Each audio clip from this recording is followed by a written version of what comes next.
Sahabat Suara Tapian, saya berbicara dengan Liberty Stepu SH, seorang advokat yang juga aktivis. Kita ingin mendengar pendapat dari advokat muda ini, bagaimana dia sebagai aktivis hukum juga melihat pemimpin ke depan, bertepatan juga aktivis di barisan relawan pendukung Ganjar. Selamat malam, Bung. Apa kabar? Selamat malam. Kabar sehat. Bagaimana suasana kemarin setelah debat pertama calon presiden di Bengkulu, di Provinsi Bengkulu? Ya, terima kasih. Perkenalkan, nama saya Liberty Stepu. Setelah melihat hasil dari perdebatan Capres yang kita sama-sama sudah nonton, bahwa sudah nampak sangat jelas di situ yang kita fokuskan kepada Capres nomor urut 3, Ganjar Pranowo, bahwa visi, misi, dan hal-hal yang disampaikan oleh beliau itu sudah sangat tepat untuk kemajuan bangsa kita, bangsa Indonesia. Jadi jelas, artinya dari debat tersebut, kalau menurut pandangan saya, sangat yang lebih jelas itu adalah Ganjar Pranowo. Hal itu terlihat ketika penyampaian itu begitu tenang, begitu rapi, begitu terstruktur dari segi kata-kata. Bahkan ketika Capres nomor urut 1 menyampaikan ide dan gagasannya hanya untuk menyerang Capres nomor urut 2.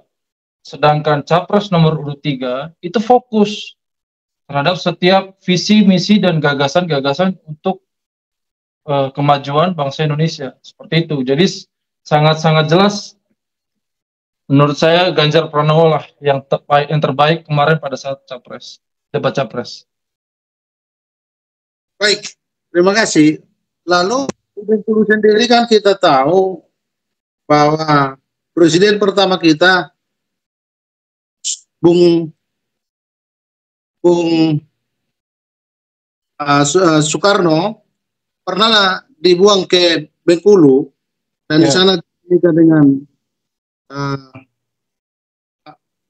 putri dari pendiri Muhammadiyah di Bengkulu. Tentu kan ada hubungan emosional orang Bengkulu dengan keturunan dari Soekarno. Apa suasana di batin masyarakat tentang Pilpres hari ini? Ya, kalau menurut pandangan saya, Bengkulu ini sekarang sudah maju ya. Artinya bukan berarti kita tidak melihat masa sejarah dulu, cuman kita tetap realistis. Artinya setiap masyarakat Bengkulu menginginkan suatu negara yang lebih maju. Dari eranya Presiden Jokowi memang sudah lebih baik. Cuman saya yakin dan masyarakat Bengkulu juga sudah yakin masyarakat Bengkulu tidak bodoh lagi, tidak mau lagi dengan janji-janji manis, tidak mau lagi dengan hal-hal yang berbau-bau omongan-omongan janji tapi tidak ada bukti. Jadi saya rasa kami atau saya pribadi yakin bahwa Ganjar Pranowo bisa mensukseskan lagi apa yang sudah dilakukan oleh Presiden kita Joko Widodo, dan bisa juga meneruskan segala pembangunan yang mungkin di eranya Jokowi nanti selesai masih tertunda. Nah, jadi dilanjutkan lagi dengan eranya Pak Ganjar Pranowo. Itu menurut saya. Terima kasih. Lalu Bung Liberty kan sebagai advokat juga bergabung di barisan relawan antar Ganjar Presiden. Tentu semua, termasuk semua pendiri dari antar itu juga awalnya pendukung fanatik dari Jokowi. Tapi pilihan kemudian harus dipilih tetap mengawal Ganjar. Dulu memang di awal-awal kan kita lihat petanya bahwa Presiden Jokowi kukuh mendukung Ganjar Pranowo jadi calon presiden. Estafet kepemimpinan Jokowi kemudian akan diberi dengan baik pada Ganjar Pranowo. Tapi melihat politik hari ini tidak demikian. Justru di luar ekspektasi yang kita pernah pikirkan, ternyata justru anaknya. Ini poinnya yang mau saya tanyakan, Bung Liberty. Sebagai pengacara, ini kan walaupun juga tidak menjadi perbincangan yang sangat serius di masyarakat, tetapi kalangan intelektual masih membicarakan soal masalah hukum di Mahkamah Konstitusi, persyaratan yang ya dibuatlah secara seperti baik, tapi secara etika kan tidak etis begitu. Apa pendapat Bung Liberty sebagai aktivis hukum begitu? Ya, terima kasih. Kalau menurut saya, memang politik itu dinamis ya. Artinya satu detik pun kemudian bisa berubah. Satu detik kemudian pun bisa berubah. Begitu juga dengan calon-calon presiden dan wakil presiden. Mungkin Bung juga mengira bahwa Ganjar akan berpasangan dengan Gibran. Saya pun demikian. Karena pada saat itu Gibran adalah sosok yang elektabilitasnya sangat lagi bagus. Cuma memang secara undang-undang Gibran masih muda atau kategori muda. Namun dengan fenomena yang terjadi saat ini, terlepas dari hal-hal yang isu-isu yang beredar di baik media sosial maupun di tengah-tengah masyarakat, saya rasa itu sudah menjadi perbincangan orang-orang yang lebih kompeten lah di bidangnya. Kalau kami, khususnya saya di daerah, hanya bisa menyaksikan. Toh saya bisa berkomentar pun, saya tidak bisa berbuat banyak. Pengacara di daerah ini, khususnya kayak saya seperti ini, sama, hanya mengikuti hal-hal yang sudah diatur atau sudah sudah diamanatkan atau sudah diperbincangkan oleh yang pusat. Jadi, menurut saya, sebenarnya sudah sangat jelas bahwa yang ini sebenarnya ada hal yang dilanggar. Terbukti bahwa Ketua Mahkamah Konstitusi melanggar kode etik, dan itu pun sudah dilakukan sanksi pemecatan. Jadi saya secara pribadi sebenarnya sangat menyayangkan hal ini. Kenapa? Karena hukum itu seharusnya memang tegak berdiri, tidak berdasarkan kepentingan atau tidak berdasarkan hal-hal yang berbau penguasa. Yang saya maksud di sini adalah kepentingan-kepentingan yang seolah-olah sudah diatur oleh kepentingan-kepentingan partai-partai petinggi-petinggi di Jakarta. Jadi secara fakta di lapangannya, kami pun di daerah ini, contohnya kayak saya, seperti ada pikiran yang tidak jauh beda gitu loh. Artinya kami di daerah pun seperti merasa, wah sudah tahu nih jawabannya, sudah pasti ke sini arahnya. Kenapa? Karena hukum bisa dibelok-belokkan. Nah, makanya untuk hal itu tidak terjadi lagi, maka kita sudah pasti masyarakat mengerti dan tahu arahnya kemana kita harus memilih. Kenapa? Karena saya yakin, sangat-sangat yakin bahwa Ganjar Pranowo adalah sosok pemimpin yang tepat. Secara kepemimpinan 10 tahun, tidak ada hal-hal apapun yang dilanggar. Secara kredibilitas maupun integritas, semuanya sudah secara patut dan beretika. Untuk itu, maka saya sangat yakin Ganjar Pranowo lah pilihan masyarakat, khususnya masyarakat Bengkulu dan relawan-relawan Bengkulu untuk yakin, teguh memenangkan Ganjar di Provinsi Bengkulu. Demikian.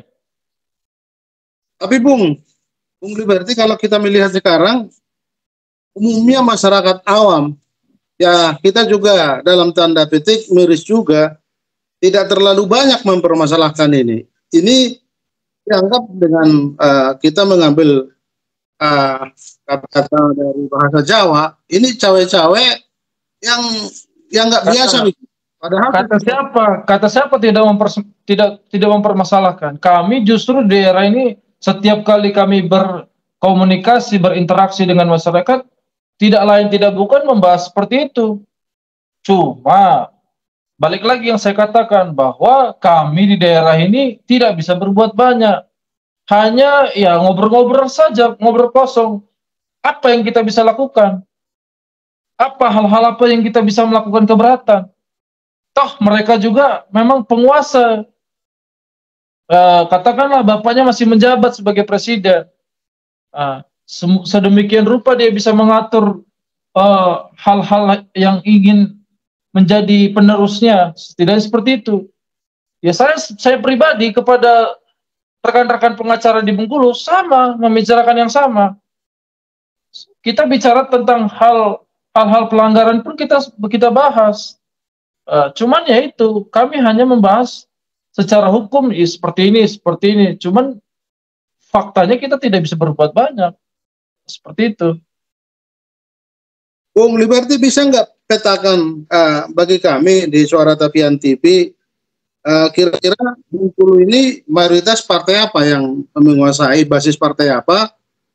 Lalu kira-kira 3 calon presiden ini siapa yang mereka pilih begitu? Sepertinya mereka suka begitu. Maksudnya untuk di Bengkulu? Ya, di Provinsi Bengkulu sendiri. Ya, kalau menurut saya, setelah saya keliling-keliling, memang di Bengkulu ini mayoritas memang lebih kuat partai Golkar, partai PDIP. Kalau untuk di kota Bengkulu itu partai PAN. Itulah yang menurut saya menonjol. Jadi kalau untuk masalah pilihan presiden, kalau menurut saya masih berimbang lah. Seperti itu. Partai PAN itu karena ketua umum PAN itu berasal dari Bengkulu ya? Bukan. Maksudnya partai PAN ini sangat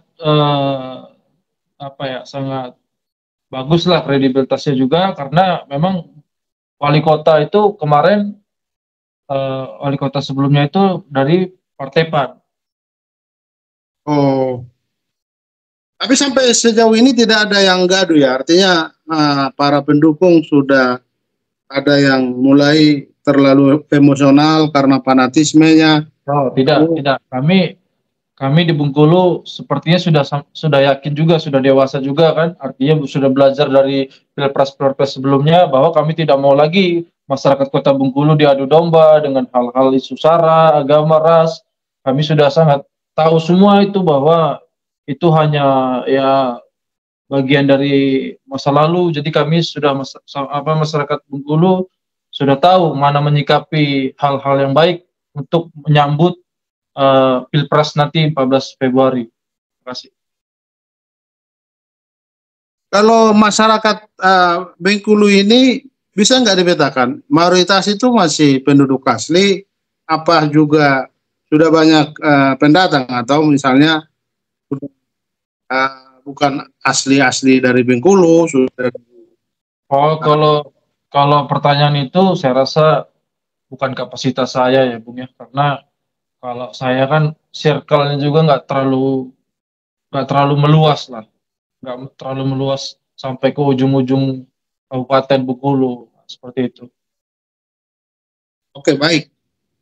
Di kota Bengkulu sendiri, Bang Liberty, bagaimana misalnya para pendukung atau para relawan itu berdiskusi? Apakah hanya misalnya waktu kampanye di lapangan, atau memang ada acara-acara diskusi mengenal siapa sosok yang harus kita pilih, atau misalnya ada pertemuan-pertemuan yang berkala dilakukan untuk mencerdaskan, mengikutkan masyarakat agar makin melek siapa yang layak jadi memimpin begitu. Ya, kalau kalau saya pribadi tergabung dalam relawan Aliansi Nasionalis Nusantara. Kalau untuk relawan-relawan calon presiden yang lainnya, saya kurang paham. Tapi kalau kami untuk relawan-relawan pemenangan Ganjar, kami selalu satu kepentingan, satu suara, dan satu hati. Artinya tidak ada hal-hal kegaduhan atau apapun. Jadi kami ketika kami untuk kumpul, ya kami kumpul. Hal itu terlihat ketika kami nobar kemarin, debat Pilpres. Kami adakan nobar, nonton bareng dari seluruh lapisan masyarakat, dari seluruh para relawan pemenangan Ganjar. Jadi kalau untuk hal kegaduhan atau apapun kami, kalau dari relawan Ganjar tidak ada. Tapi kalau untuk calon presiden yang lainnya kami kurang tahu. Lalu sebagai pengacara Ya. Bung Liberty, ada nggak misalnya dirasakan selama sudah kampanye ini aparat, ya, misalnya polisian yang selalu dituduhkan melakukan tidak netral begitu atas pilihan presiden ini, di Bengkulu pernah nggak kedengaran begitu? Kalau untuk sejauh ini kami rasa dari instansi Polri maupun TNI sudah sangat netral, bahkan mereka mengayomi dan melindungi setiap para pendukung. Artinya dalam hal ini TNI Polri tidak ada ikut campur untuk memenangkan salah satu calon presiden. Jadi artinya justru kami dilindungi dalam hal misalnya kampanye, dalam hal apapun itu sesuai dengan tupoksi dari TNI Polri. Terima kasih.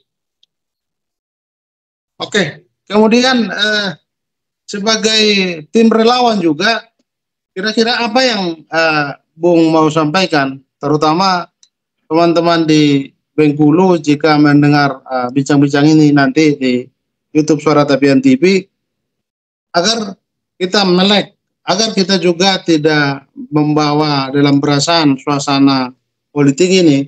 Memang kita sangat punya kepentingan memilih presiden kita, tapi juga tidak emosional, tidak dengan kemarahan. Ya, ya. Jadi saya pribadi tergabung ke relawan salah satu capres ini adalah ini baru pertama kali saya. Dan saya boleh jujur juga bahwa saya mencoblos presiden, calon presiden itu pun pertama kali tahun 2019. Pertama kali. Artinya saya 2014 itu saya tidak terlalu aware lah terhadap Pilpres atau apapun itu. Kenapa? Karena menurut saya ini demi kemajuan bangsa Indonesia. Kami pemuda yang ada di Bengkulu, saya berpesan bahwa kita jangan terlalu cuek, jangan terlalu tidak peduli dengan adanya kontestasi pemilihan presiden yang akan dilaksanakan 14 Februari. Kenapa saya bilang? Karena ini demi kemajuan masa depan bangsa. Di tangan kita lah pemimpin-pemimpin itu lahir. Jangan kemudian ketika pemimpin-pemimpin yang tidak kita inginkan itu terpilih, ada hal-hal yang kiranya anak muda itu merasa tidak terima, tidak sesuai, tidak ada gunanya lagi. Untuk apa penyesalan? Jadi di saat inilah saya mengundang seluruh anak muda khususnya, ayo kita berjuang bersama. Pilihlah calon presiden yang menurut hati nurani itu yang sudah yang terbaik. Ya, kalau menurut saya, pilihlah presiden dari rekam jejaknya, dari riwayat pengalamannya. Kita lihat bahwa Ganjar setelah era kepemimpinannya selama 10 tahun memimpin Provinsi Jawa Tengah, begitu banyak prestasi-prestasi dan penghargaan-penghargaan yang diterima. Sedangkan paslon yang lain seperti apa? Nah, justru itu saya mengajak seluruh masyarakat, khususnya Provinsi Bengkulu, jangan kita golput, jangan kita cuek, tapi marilah kita menentukan sikap. Mulai saat ini kita harus peka, kita harus berjuang bersama. Sampaikan ke tetangga kiri, kanan, depan, belakang bahwa presiden menentukan masa depan bangsa. Begitu juga dengan kemajuan ekonomi, begitu juga dengan kemajuan stabilitas pangan dan lain-lain. Dari segi pengangguran, kita juga harus perhatikan mana yang lebih peduli. Angka pengangguran semakin tinggi, mana pemimpin yang lebih peduli. Dan itu sudah teruji.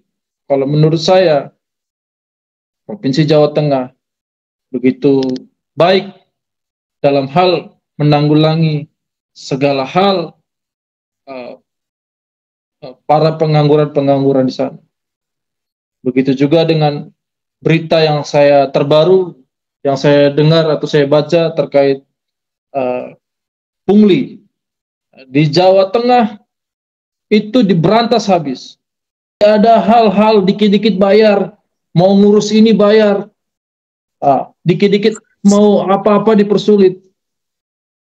Jadi siapa yang harus kita percayai? Sudah ada rekam jejaknya. Jadi begitulah kira-kira gambaran dari saya.